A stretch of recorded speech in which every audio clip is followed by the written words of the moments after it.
So, what's up guys? Ako nga pala si Sky. So, wala na tayong intro. Rekta na agad. So, gagamitin ko si Nux MG30 sa amp na walang effects loop or di kaya naman yung line in na sinasabi nila. Ayan. So, ito lang yung amplifier ko na ginagamit. Meron na siyang input tsaka phone. Then, yung knobs niya, gain, volume, treble, middle, tsaka bass lang.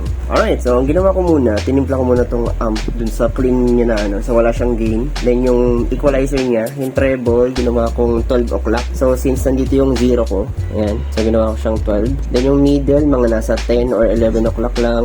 Ayan, basta balance lang. Bawas lang ng mids para hindi masyado makapal. Since medyo makapal yung tunog nitong amplifier na to. Ayan. Then yung bass, pwede nating gawin 11 or 12 o'clock lang din. Pero gawin na natin 12 ngayon. Then, saka ko titimplahin sa Nux MG30 yung EQ ng tone or yung tone ko na gagawin. Alright, so ito yung clean channel ko. Bali, ang meron lang akong effects ay compressor, ayan, studio com, blues driver. Wala lang, trip ko lang lagyan. Yung amp ko ay itong Princeton. Ayan, so meron lang siyang 7 na volume, treble nasa 4 to 5. Tapos yung bass nasa 3. Ayan, tinimpla ko na rin ng maayos para hindi siya ganun ka-bassy. Then bias, hindi ko alam kung paano nag-work tong bias, pero ginawa ko na lang 7. Then yung level, yan, para medyo malakas siya, ginawa kong 5 lang din. Then yung master ko dito, yan, nakataas siya sa 12 o'clock lang din. Alright? So wala akong ano dito, pinatay ko tong IR. And yung EQ na ginagamit ko dito ay parametric EQ. Ayan. So, ganito yung shape na ginawa ko. Ganito yung EQ. Basta yan. Ayan. Tingnan nyo na lang yung ano, yung sa screen. Binawasan ko ng todo yung sa high kasi masyado siyang matalas. Then, mod. Ayan. Bahala na kayo kung gusto nyo mag-add ng mod. Ayan. Tapos reverb. So, pakinggan natin yung tunog ng ginawa ko. Okay. Dito tayo sa bridge pickup.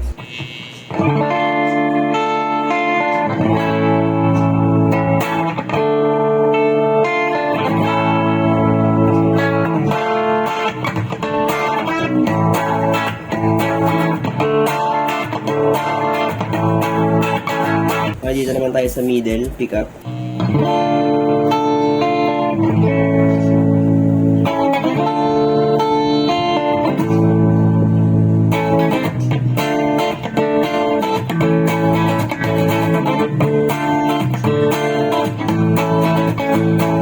Okay, then sa neck pickup, hindi ko sure kung naririnig yun ng maayos or ano. Pero sige, tuloy lang natin.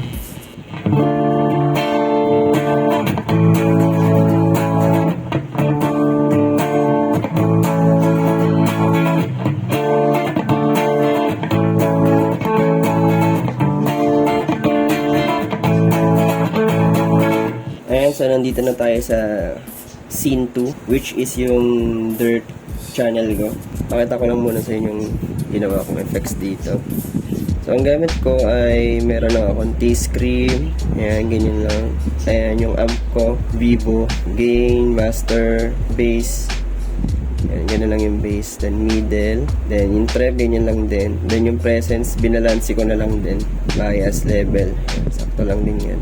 Then, dito nakabukas yung IR ko para medyo yung tunog niya makapal kasi pag wala siyang IR medyo hindi ko trip yung tunog ng amplifier ko.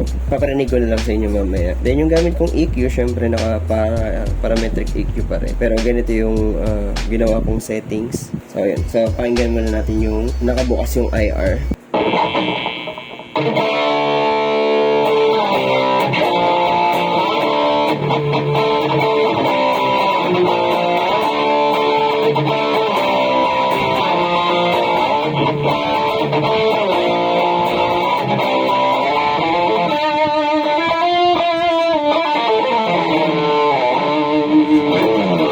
And then, ipatay natin tong IR.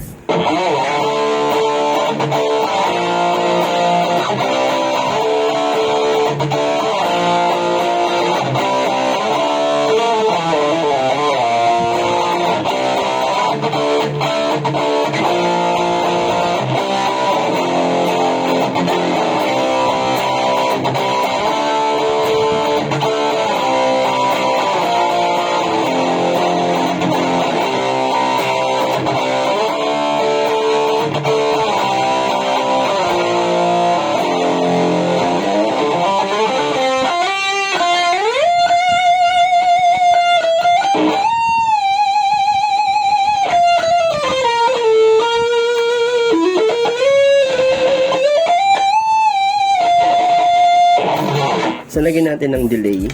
Ayan. Then, ito nakapatay pa rin yung IR.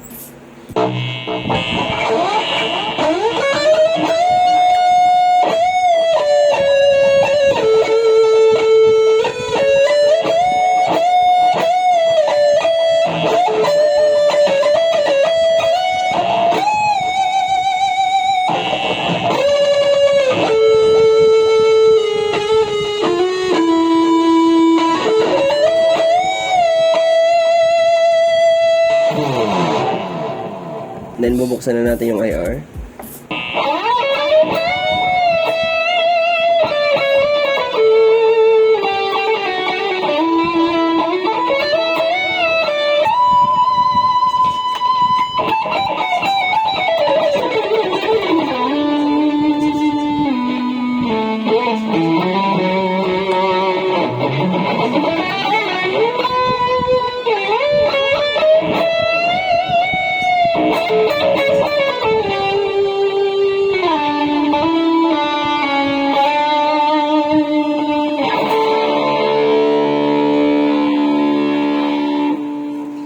Ayun, so comment nyo lang kung ano yung sa tingin nyo mas maganda. Mag-experiment din ako. Parang natitripan ko na pag sa mga rhythm part, nakapatay yung IR. Then, pag solo part, dun ko bubuksan yung IR. Kumbaga, gagawin ko siya ng scene 3 para sa pang solo. Parang mas okay yan. No? So, ayun lang. Ano sa tingin nyo? Okay ba yung ganun? Narinig nyo ba na maayos? Alright, so ako nga pala si Sky. Bye-bye!